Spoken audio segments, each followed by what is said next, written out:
Lost in the Red, written and narrated by A.J. Payler. Chapter 1. I guess it all started when Rich and I stumbled upon what we thought would be the perfect grow spot. Deep in the California woods, miles from any marked trails, let alone paved roads, it was so secluded that I wondered how we'd ever be able to find it again without the GPS location apps embedded on our phones. That spot was the answer to all my prayers, or so I thought at the time.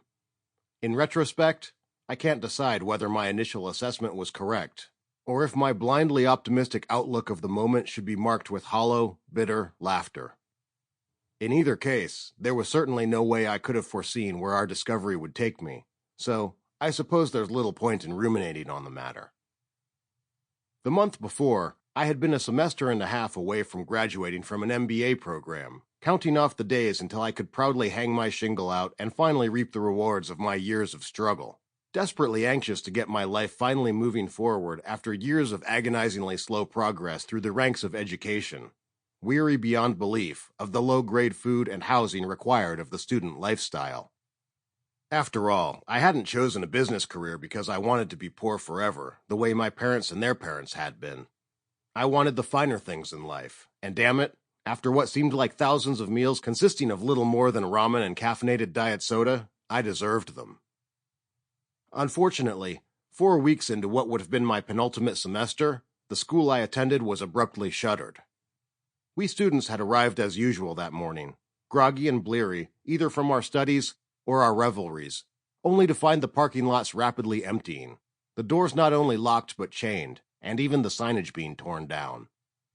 Apparently, the claims the school had routinely made regarding nearly 100% of its graduates finding jobs within their desired field had been deemed, quote, unsupportable by the federal government, which then exercised its authority to withdraw funding for any student loans at that institution. The school's management subsequently determined that without federal funding, continuing operation even long enough to finish out the semester would be to the detriment of the school's remaining shareholders. And so the Global Institute of Science and Business Administration ceased to exist literally overnight. Worse, in the wake of the shutdown, it was discovered that the school's accredited status had been similarly exaggerated, and my years of accumulated credits would not be accepted at any respectable institution.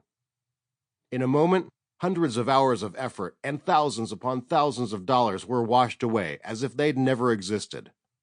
I was left with no recourse other than to start over, and only the cold comfort that whatever legitimate knowledge I'd managed to embed into my skull during the preceding... Sample complete. Ready to continue?